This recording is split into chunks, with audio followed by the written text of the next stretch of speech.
سورۃ الحجرات میں اللہ تعالیٰ نے جو ہمیں معاشرتی آداب کی تلقین فرمائی ہے اس میں سے ایک ادب ہے غیبت نہ کرنا، جو کہ بڑی معروف بات ہے، ہم سب جانتے ہیں اور ہم سب لوگ اس کے عادی ہیں، سنتے ہیں کہ بھئی غیبت کرنا اللہ کو پسند نہیں ہے، غیبت کرنا گناہ ہے۔ اور غیبت کہتے ہیں کسی شخص کی ایسی برائی بیان کرنا جو اس میں موجود ہو، اور اگر ایسی برائی بیان کی جائے جو اس میں موجود نہیں ہے تو پھر یہ غیبت نہیں ہے، اس سے بھی ایک بڑا گناہ ہوتا ہے جس کو بہتان کہتے ہیں، کسی پہ جھوٹا الزام لگانا۔ غیبت کرنا جو ہے یہ ہمارے معاشرے کے اندر ایک نفسیاتی طور پر ایک ہمارے معاشرے کی بیماری بن چکی ہے، اور ہم یہ جانتے ہوئے کہ غیبت کرنا منع ہے بسا اوقات غیبت کر رہے ہوتے ہیں۔ تو میں دو باتیں عرض کرنا چاہتا ہوں۔ پہلی بات تو یہ کہ غیبت سے ہم بچاؤ اپنا کیسے کریں، اور دوسری بات یہ ہے کہ جو غیبت اللہ سبحانہ و تعالیٰ نے منع فرمائی ہے تو غیبت آخر کسے کہتے ہیں؟ کیا غیبت صرف اس کو کہتے ہیں کہ ہم چار لوگ بیٹھیں اور میں یہ اعلان کروں کہ اچھا بھائیوں میں غیبت شروع کر رہا ہوں؟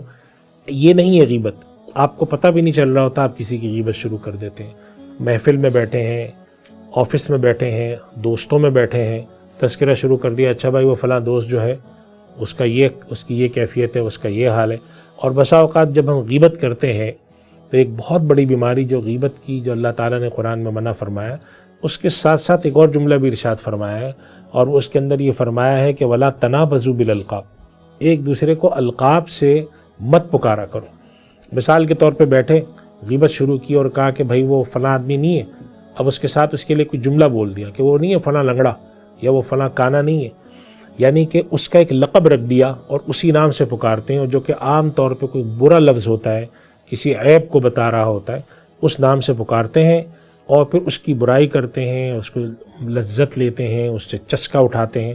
علماء کرام نے لکھا ہے کہ کسی کی برائی بیان کرنا صرف ان 2-3 صورتوں میں جائز ہے۔ نمبر 1، جہاں پر آپ کو بیان کرنا قانونی طور پہ ضروری ہے کہ عدالت نے آپ کو بلا کر پوچھا کہ فلاں آدمی کے بارے میں شکایت آئی ہے، آپ کیا کہتے ہیں یہ شکایت ٹھیک ہے آپ بتائیں۔ یا اسی طرح کسی کے بارے میں اگر کہیں رشتہ ہونے جا رہا ہے اور لوگ پوچھ رہے ہیں فلاں شخص کا رشتہ آیا، آپ اس کے بارے میں جو جانتے ہیں بتائیں۔ اور تیسری صورت یہ کہ کہیں آپ کو کسی کے بارے میں گواہی دینی ہے، مثال کے طور پہ کسی نے پوچھا ہے کہ ہم اس کو ملازمت پہ رکھنا چاہ رہے ہیں یا ہم اس کے ساتھ کاروبار کرنا چاہتے ہیں، آپ اس شخص کے بارے میں بتائیں یہ کیسا ہے۔ اس کے علاوہ چسکے لے کر بیان کرنا،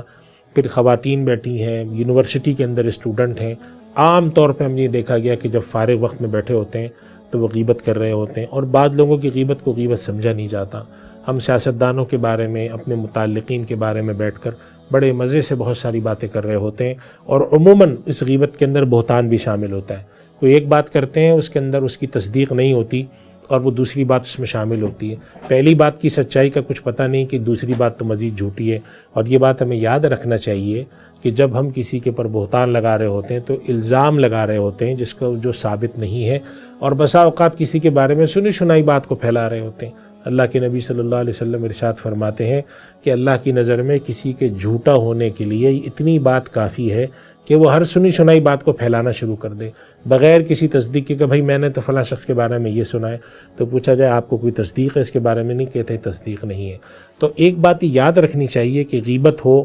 بہتان ہو، دوسرے کو لقب لگا کر پکارنا ہو، اور اس کے ساتھ ساتھ افواہ پھیلانا ہو۔ یہ افواہ پھیلانے کا جو معاملہ ہے کہ کوئی غلط بات سوشل میڈیا کے ذریعے پھیلا دی، کوئی بیان لکھ کر پھیلا دیا، یہ بہت افسوسناک ہے۔ کسی کی کردار کشی کرنا، کسی پر الزام لگا دینا، کسی کے بارے میں کوئی بات کر دینا، بعد میں معلوم ہو کہ یہ بات ثابت ہی نہیں ہے، یہ ساری وہ معاشرتی خرابیاں ہیں جو ہم میں موجود ہیں۔ اور یہ یاد رکھنا چاہیے کہ اخلاق کا جو ہمارے دین میں تصور ہے وہ صرف میٹھی بات کرنا نہیں ہے کہ کسی سے آپ بہت پیار سے بات کر لیں، بہت اخلاق سے بات کر لیں، اس میں یہ بھی شامل ہے کہ آپ غیبت سے بچیں، آپ افواہ سے بچیں، آپ ٹوہ لگانے سے بچیں، برے القاب سے بچیں۔ یہ ساری وہ معاشرتی خرابیاں ہیں جو معاشرے کے اندر پیوست ہیں۔ ایک دوسرے رشتہ داروں کے خلاف ہم بولتے ہیں، آپس میں بولتے ہیں، حسد کی بیماری ہمارے اندر ہوتی ہے۔ اگر یہ بیماریاں ہمارے اندر لگی ہیں اور یہ بیماریاں ہم میں سے نہیں نکلتی تو اس کا مطلب ہے کہ ہم میں خرابی موجود ہے۔ اور اللہ تعالیٰ نے انبیاء کرام کو جو دنیا میں بھیجا ہے وہ ایک بڑا مقصد ہوتا تھا تزکیہ نفس، اور تزکیہ نفس میں یہ بات شامل ہوتی ہے کہ انسان کے اندر جو خرابیاں دور کی جائیں۔